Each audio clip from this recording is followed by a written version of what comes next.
HK 45. Yes, we do have the HK VP9, fairly new offering from H&K.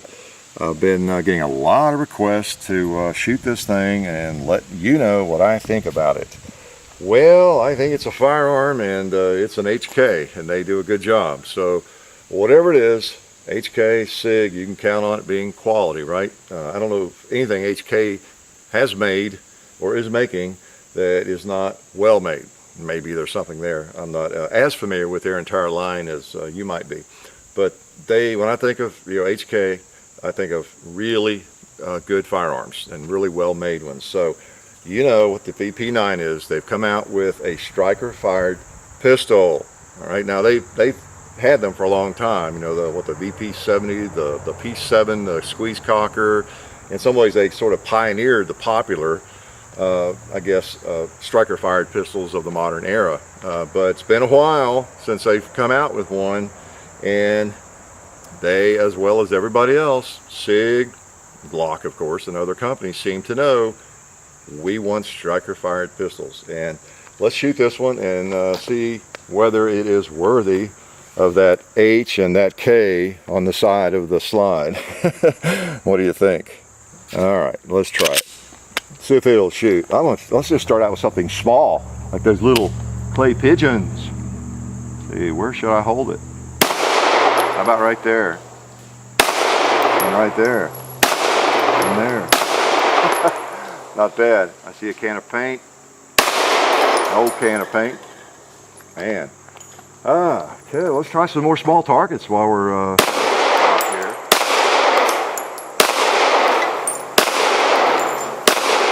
Oops, bolt. Oh, that's some more of that pottery from where I used to teach.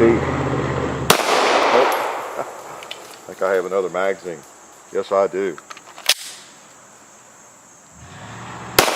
Woo.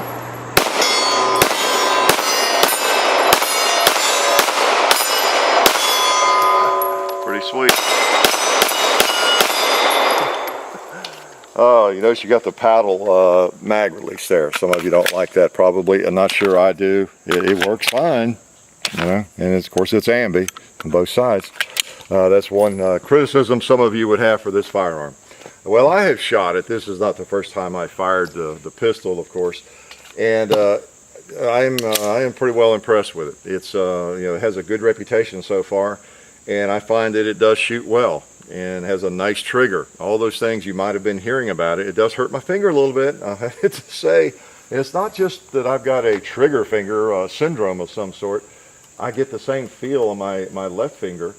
When I pull it, it hurts it where it rubs against there a little bit. So I didn't put the Band-Aid on today. I just left it clean. So we'll see. If I'm bleeding by the time I end, it's not that bad, but I can tell the difference. Now, the reason I paused here was I'm tired from all that shooting. No, I thought I'd go ahead and try some hollow points. I have a bad habit of forgetting that. So I have, I don't know, 6 or 7 loaded in here. These are actually plus P plus. You think that'll blow up the gun? Better not. Okay. Get it a little dirty and just shoot those. Before I forget, let's try them on some water. Oh, bowling pin. Yeah, I can tell they're pretty hot. Woo. Nice. Man, blew the heck out of that. Let's hit the gong with one of those.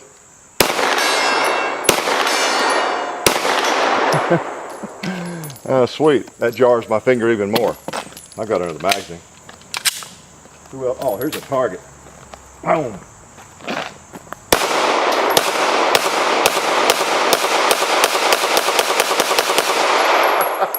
I just felt like throwing some out there. Now, it ran out a little faster than I expected. That is one of the negatives of this firearm. You know, every firearm I know of has some negatives and positives. Negatives for you could be the mag release. That can grow on me. It's not a problem. If I were going to carry this gun and shoot this kind, I don't know, maybe if you're switching back and forth, it would be a little bit of an issue. But one of the things, the negatives I was going to mention is, here's my big negative. It's not a Glock. Oh man, you gagged when I said that, didn't you? No, that's not my point. Let's put a mag in it. No, the one negative there is that this is a Glock 17, believe it or not. and they're the same size. I mean, they are the same size. You put these things together, same height, same length. The HK is a little thicker. It's a little bit thicker on the slide. That's why the HK weighs, I think, about an ounce more. The HK is about 26.5 ounces. The Glock's about 25.5, something like that. So a little bit heavier. No, the thing is, it's the same height, and I think the magazines are even the same length. Let's see. Pretty much.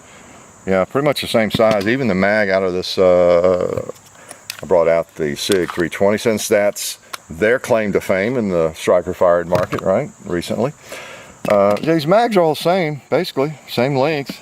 And whether it's a SIG or the Glock, the VP9, but the VP9 holds 15 instead of 17. These others hold 17. So, yeah, that might be picky, but you know, on the Glock 19, I got the number from it. Glock 19 holds 15 rounds, you know, with a shorter grip. So, I don't know. You'd think the engineers will say, okay, we're going to make a really high quality striker fired pistol. What is that we need to make sure we match with our competitors? You know, you would think that this would have held 17. You know, that's maybe splitting hairs, 15 versus 17, but would have been nice, you know, 2 more rounds, same length. So I guess they couldn't manage that, or didn't want to, didn't regard that as a priority. All right, so like I say, it is the same size exactly as a Glock 17, except for thickness. While we're doing that, let's just let me show you a little bit on the slide thickness. That was the thickness on the VP9. Now on the Glock, you see when you put it on the Glock 17, you got some space there, right? So it's about the same thickness as the big Glocks, the fat Glocks. Okay. Now if you get down here on the frame, in defense of the HK, let's get the thickness on the frame of the Glock. Then we go back to this, then we're about the same. Okay. So, you know, that's how you look at it. Slide's a little heavier on this. But now that's one of the negatives. The grip is really different from the Glock and of course the SIG and many other firearms. This is really kind of a new variation of the P30. HK you've seen here, we did a video on that. It's a good shooter, but it's hammer fired. A little bit different in the feel. This has the replaceable backstrap and side panels, which I did replace. I normally don't mess with that, but let me show you these. You can replace not only the backstrap but also the side panels, and not a big problem. While I'm reloading the mag, I'll let you look at that. See, they're marked left, right, and all that, medium or large, whatever they are. I replaced those with the right magazines here. That's the SIG mag over there.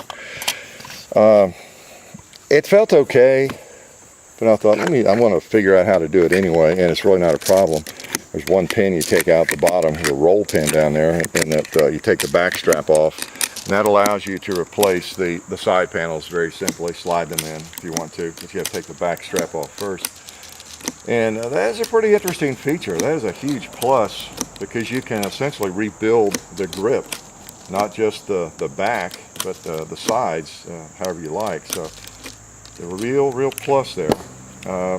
If I were going to shoot it a lot, carry it, it's my defensive firearm, bedroom firearm, whatever, I would, I don't know, I'd experiment a little bit. Might go back to the mediums. I've got the large on there, and I think it feels better to me.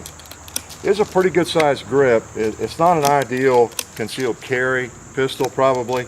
It's, you know, I mean, some of you may carry a Glock 17 or a firearm that large, so not a big deal for you, but it's a rather large pistol. So making it a little larger, I didn't think was that big a deal, to tell you the truth. Okay. So again, these mags hold 15 rounds. It does use the P30 mags. In fact, 2 of these are P30 mags. I borrowed from a fellow.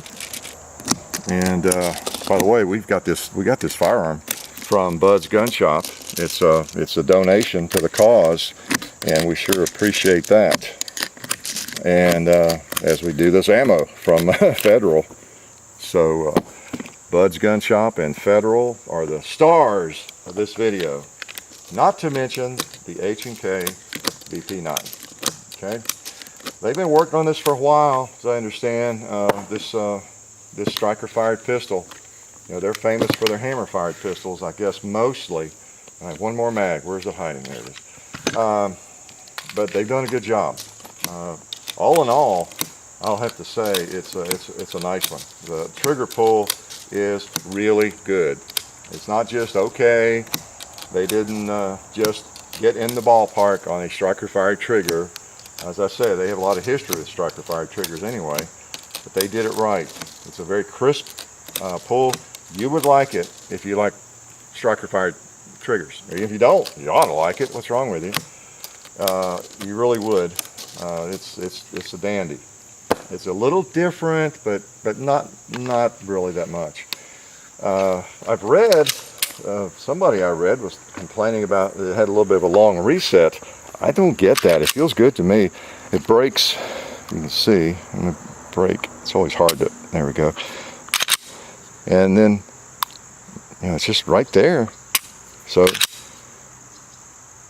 to me, it's a short reset. You know, it's just fine. You know, so I don't see anything wrong with the trigger. I could live with that striker-fired trigger on any of my pistols. Now, saying a lot because, you know, I prefer a striker-fired trigger, and that's what I have, obviously, on all my Glocks and some of the small guns and everything. I was just bragging recently about the striker-fired trigger on the new LC9S. You know, it's just what I want.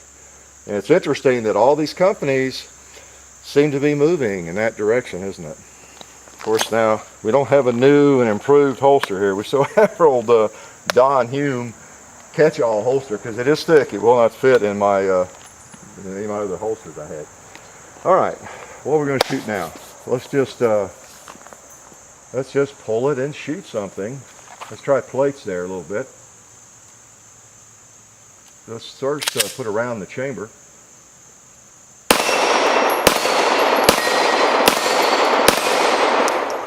Feels good.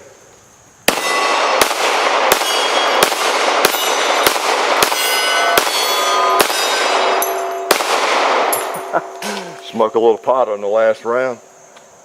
And, you know, we just have to go across the hill while the light's on the red plate.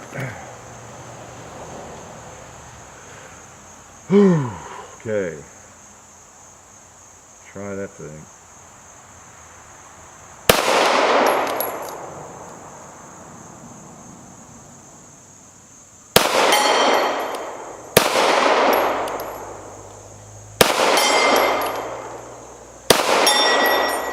Tell you what, it's a nail driver. If you can if you can drive the nail, if you can control the hammer and the trigger, right? Let's try a couple of animals. How about that piggy?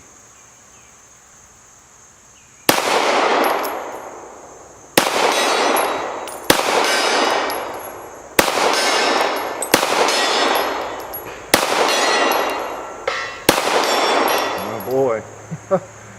Let's try the gong while we're up there.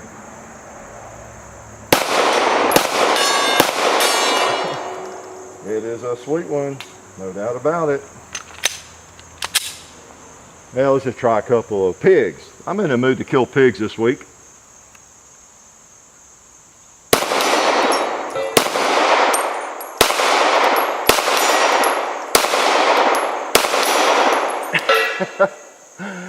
Oh man, I'm gonna get a gopher. What the heck? I forget about that gopher.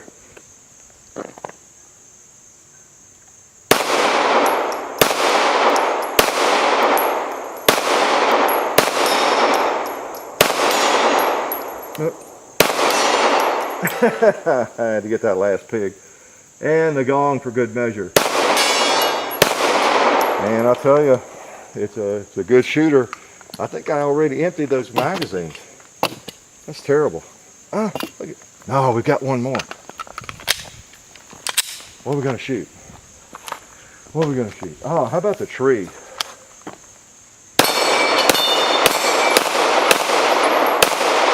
Okay, where'd it go? There it is.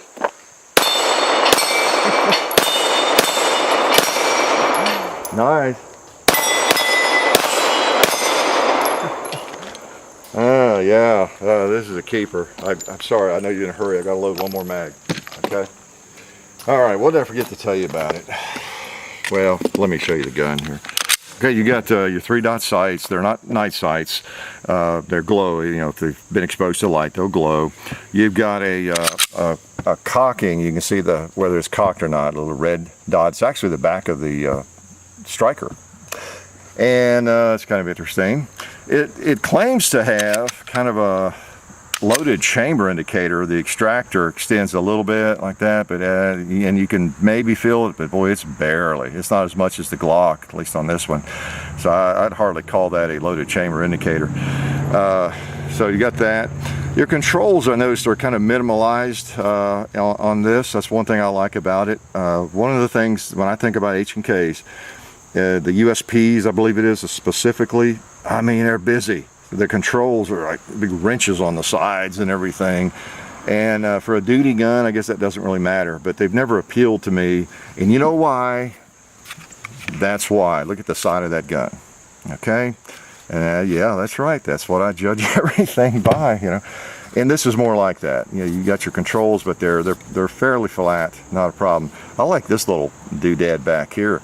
I wouldn't have thought I would, but it's just the right size. It's not too big. If it were any bigger, it'd be a little gross. But they protrude a little bit where you can get a good handle on that to get the slide back. So I like that. It's a big gun anyway, you know, and that's not very big. I think if you take the sight off, you can slide those out if you want to. If you can just take the rear sight off and slide them out if they bother you. But I would leave them in there myself. Kind of like that. Got your mag, you got your Sirius rail there, okay. And what else? And of course they break down very simply. That's the mag out. Pull that down, and you know, there you go. Kind of nice rail there, very strong looking and solid piece of metal there. Okay, holds that. And notice they got a different kind of trigger block here. If I've got a little pin or something here, instead of a button that goes up and down, it moves out of the way. Gotta get me one of those mufflers, man. I'll tell you what, y'all would think I was really cool. Yeah, see how that works a little bit differently. Okay, but your striker fired mechanism. And then it won't really fire well unless you put that back on the slide. Okay, so very simple to break down. Again, you got these grip. Now the grip panels would be one of the, not the panels, but the grip. To me, I would be wrapping, I didn't want to do it for the first video, but I would be wrapping something around there, some Talon grips. I don't know if they'll probably have some for this, but they have to decide which panels I guess they have it for. But you don't get a really good friction on that, I don't think, at all. It looks like it's rough, but it's really not. But now it does feel, it looks ugly. A little bit like the Walther PPX, if you recall, we did recently. If you looked at the grip, you'd think, oh man, that's atrocious looking, and with that hump and everything. But it actually feels pretty good. Because the hump hits me in the right place. You know, I badmouth the Glocks, have for years. That's why I've got a bigger back strap on that. It helps a little bit. It kind of straightens that out a little bit. But the way Glocks come, you know, without that, the hump is in the wrong place. It hits me down here on the palm. Even with that, just hits me down there, as you can see. Whereas this hump is a little higher, so it kind of tucks into the right place. So, anyway, pretty neat, pretty neat. So let me load just a couple more, and you don't want to neglect to fill you in on some of the important matters. It is, again, a very, very reputable company, and it seems like a quality firearm. So I'm in agreement with most of the people I've read, seen with this firearm. It seems like a pretty good one. It does. Not fired, gosh, how many rounds have I? At least a couple hundred. Not had the first bobble. I have read some people indicated that it needs a break-in period, and some folks have had some malfunctions early on with it, and then the malfunctions went away after a few magazines. I've not experienced that with it. I've not fired any 115 grain ammo, but I don't know if that maybe was it early on, needed you know, just breaking in. You know, sometimes with a pistol with a serious spring in it, you know, 115 grain ammo, depending on the brand, can be marginal. You know, we've discovered that, you know, with some of the Glock Gen 4s and some other guns, that it's very marginal. And if you get around with a little bit weaker charge, maybe a couple of grains or specks less of powder, you might have problems, but not had any at all. So jinx it here a little bit. Oh, here I go. You caught me. I was going to load a magazine. Sorry, John. Couldn't resist. Okay. I ever tell you I like to shoot. So it's pretty cool. It feels good. It's just a big gun though. You know, they'll probably come out with it in a compact version. Unfortunately, if they cut it off, it'll probably be a 11 or 12 rounder, you know, instead of a 15 rounder, you know. So engineers at HK, if you're going to make a compact model, see if you can do something about that capacity and keep it up to, say, 15 there. Take a look at the Glock 19. A couple of things about that you might want to copy. Okay. This is cool. So glad, H&K. I know you folks in Germany, you contact me a lot. You want me to do more H&Ks. And I don't have a problem with H&Ks. They're great guns. But, you know, I tend to prefer striker-fired pistols. And guess what I've got now? Okay. Pretty nice one. I think I need a couple more on that. Yeah.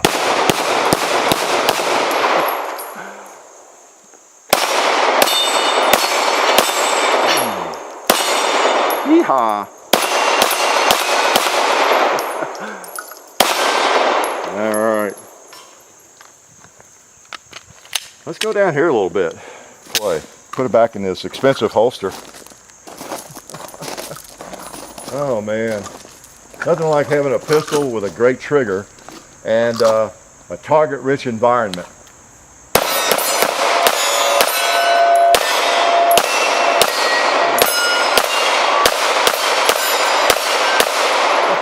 So many things to shoot. It's great.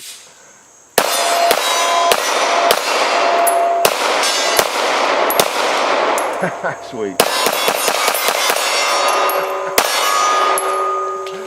All right, so no bobbles. She just keeps on trucking, the VP9. I have to concur with just everything I've read that the firearm is a nice one, and you know, if I didn't think so, I would definitely tell you. But it's a nice gun. It feels like quality. Yeah, that's what you expect with HK, but it really does. It just has a solid feel of quality. It really does. And even though it's a little thicker than some of my favorite firearms, a little bit, it's not massive in the slide. You know, a lot of the companies, as I've talked about before, they seem to make one size slide for 3, 4 different calibers, 45, 49, everything else. And you know, that's nice. But it's a little bit larger in the slide, but it's nice contours. It's actually a nice feeling and a nice looking firearm, I think. It's you know, it has some I don't know, some class about it. It just really does. So nice firearm, seems to shoot well, and the trigger is really nice. Has a really good break on it. You would like it. It's very light. It's supposed to be about 5 pounds, a little bit more maybe. Fine with me. There's not a thing with that trigger I would want to change, other than it hurts my finger a little bit. But as far as the break and the pull weight, if I had a magic wand and I could change it to any other weight I wanted, or type of break or whatever, I would not do it. I would leave it just like it is. It feels really good. So congratulations, HK. The VP9 is a worthy offering. Life is good.